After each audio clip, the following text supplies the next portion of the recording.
ರೈತರ FID number ಏನು ಒಂದು ಮೂಟೆ ಕೊಡ್ತೀವಿ ಅಂತ ಹೇಳ್ತಾ ಇದ್ದಾರೆ, ಅದನ್ನು ರದ್ದು ಮಾಡಿಸಬೇಕು ಆದೇಶವನ್ನು. ಮತ್ತೆ ಕೂಡಲೇ ಈಗ ಏನು ಒಂದು ಇದೇ ತಿಂಗಳು 4 ಸಲ ಬೆಲೆ ಗ್ಯಾಸ್ ಬೆಲೆಯನ್ನು ಏರಿಕೆ ಮಾಡಿರುವುದನ್ನು ಕೂಡಲೇ ರದ್ದು ಮಾಡಬೇಕಂತ ನಾವು ಈ ಮೂಲಕ ಕರ್ನಾಟಕ ಪ್ರಾಂತ ರೈತ ಸಂಘದ ಮೂಲಕ ನಾವು ಒತ್ತಾಯ ಮಾಡ್ತಾ ಇದ್ದೀವಿ. ಕೇಂದ್ರ ಮತ್ತು ರಾಜ್ಯ ಸರ್ಕಾರದ ರೈತ ವಿರೋಧಿ ಧೋರಣೆಗಳನ್ನು ಖಂಡಿಸಿ ಅನ್ನದಾತರು ರಸ್ತೆಗೆ ಇಳಿದಿದ್ದಾರೆ. ಕರ್ನಾಟಕ ಪ್ರಾಂತ ರೈತ ಸಂಘದ ನೇತೃತ್ವದಲ್ಲಿ ತಾಲೂಕು ಕಚೇರಿ ಮುಂದೆ ಇಂದು ಬೃಹತ್ ಪ್ರತಿಭಟನೆ ನಡೆಯುತ್ತಿದೆ. ದಿನನಿತ್ಯ ವಸ್ತುಗಳ ಬೆಲೆ ಏರಿಕೆ, ವಿದ್ಯುತ್ ಖಾಸಗೀಕರಣ ಮತ್ತು ಕೃಷಿ ಬೆಲೆಗಳ ಕುರಿತಂತೆ ರೈತರು ಸರ್ಕಾರಕ್ಕೆ ನೇರ ಎಚ್ಚರಿಕೆ ನೀಡಿದ್ದಾರೆ.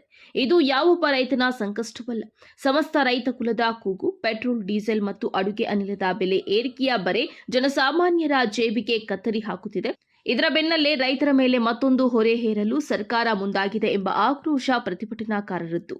ಈ ಸಂದರ್ಭದಲ್ಲಿ ಕೆಪಿಆರ್ಎಸ್ನ ಕಾರ್ಯಕ್ರಮದಲ್ಲಿ ಕರ್ನಾಟಕ ಪ್ರಾಂತ ರೈತ ಸಂಘದ ಜಿಲ್ಲಾಧ್ಯಕ್ಷರಾದ ಕ. ಜಯರಾಮರೆಡ್ಡಿ, ತಾಲೂಕು ಕಾರ್ಯದರ್ಶಿಗಳಾದ ಶ್ರೀನಿವಾಸ್ ಎಂ, ತಾಲೂಕು ಸಮಿತಿಯ ಸದಸ್ಯರಾದಂತಹ ರಾಜಪ್ಪ, ಪುರುಷೋತ್ತಮ್, ಗೋವಿಂದಪ್ಪ, ರಾಮಾಂಜಿ, ಆದಿನಾರಾಯಣ ಸ್ವಾಮಿ, ರಮಣ, ಕರ್ನಾಟಕ ಕೃಷಿ ಕೂಲಿಕಾರರ ತಾಲೂಕು ಅಧ್ಯಕ್ಷರಾದ ಗಂಗರಾಜು, ವಕೀಲರಾದ ಶಿವಪ್ಪ, ಸದಸ್ಯರಾದ ಗಂಗಾಧರ್, ಸುರೇಶ್, ಸದಸ್ಯರಾದ ಡಿವೈಎಫ್ಐ ಮುಖಂಡ ಆದಂತಹ ಸೋಮಶೇಖರ್ ಮೊದಲಾದ ಕಾರ್ಯಕರ್ತರು ಭಾಗವಹಿಸಿದ್ರು. ವರದಿ ಸತೀಶ್ ಬಾಬುಯೆ, ನಂದಿ ಟಿವಿ, ಗುಡಿಬಂಡೆ.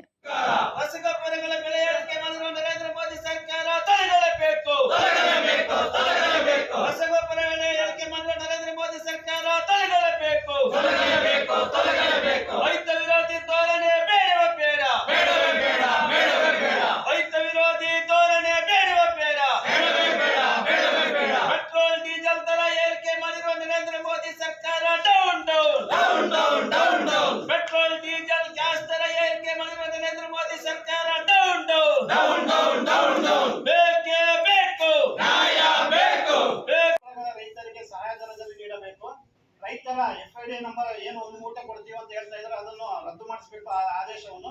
ಮತ್ತೆ ಕೂಡಲೇ ಈಗ ಏನು ಒಂದು ಇದೇ ತಿಂಗಳು 4 ಸಲ ಬೆಲೆ ಗ್ಯಾಸ್ ಬೆಲೆಯನ್ನು ಏರಿಕೆ ಮಾಡಿರುವುದನ್ನು ಕೂಡಲೇ ರದ್ದು ಮಾಡಬೇಕಂತ ನಾವು ಈ ಮೂಲಕ ಕರ್ನಾಟಕ ಪ್ರಾಂತ ರೈತ ಸಂಘದ ಮೂಲಕ ನಾವು ಒತ್ತಾಯ ಮಾಡ್ತಾ ಇದ್ದೀವಿ.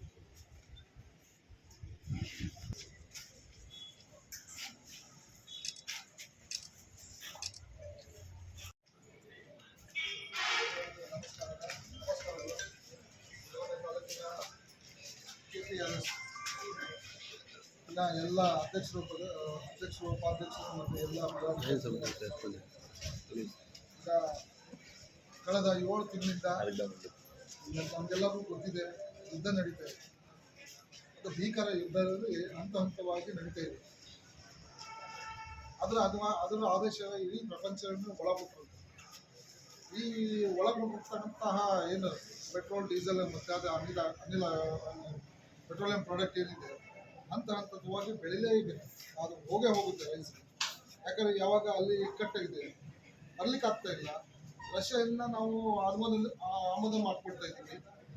ಸೊ ಹಾಗಾಗಿ ಈಗ ಪಾಲಿಸೀಸ್ ಬಗ್ಗೆ ಗೌರ್ಮೆಂಟ್ ಯಾವುದೇ ಕೇಂದ್ರ ಸರ್ಕಾರ, ರಾಜ್ಯ ಸರ್ಕಾರ ಪಾಲಿಸೀಸ್ ಬಗ್ಗೆ ನಾವು ಮಾತಾಡೋದಿಲ್ಲ. ಆದರೂ ಸಹ ತಾವು FID ಅಂತ ಹೇಳೋಲ್ಲ, ಆ FID ನಮ್ಗೆ ಬರುತ್ತೆ. ಹಾರ್ಟಿಕಲ್ಚರು, ಸಿರಿಕಲ್ಚರು ನಮಗೂ ಬರುತ್ತೆ. ಭೌತಿಕ ಖಾತೆ ಮಾಡ್ತೀವಿ. ಭೌತಿಕ ಖಾತೆಯನ್ನು ಮಾಡಿದ್ದೀವಿ. ಇದು ಒಂದು ಮಾತ್ರ IHR ಮತ್ತು FID ಅದನ್ನು ಪ್ರಕ್ರಿಯೆ ಮಾಡಬೇಕಾದ್ರೆ ಈಗ ಬರೋ ವಾರ ನಾವು ಈಗಾಗಲೇ ಪ್ರಕ್ರಿಯೆಗಳು ಇದೆ. ಆದರೂ ಸಹ ಇನ್ನೂ ಸ್ವಲ್ಪ ಮಾಡಬೇಕಾಗಿತ್ತು. ದಯವಿಟ್ಟು ತಾವೆಲ್ಲ ರೈತರು ಭೌತಿಕ ಖಾತೆ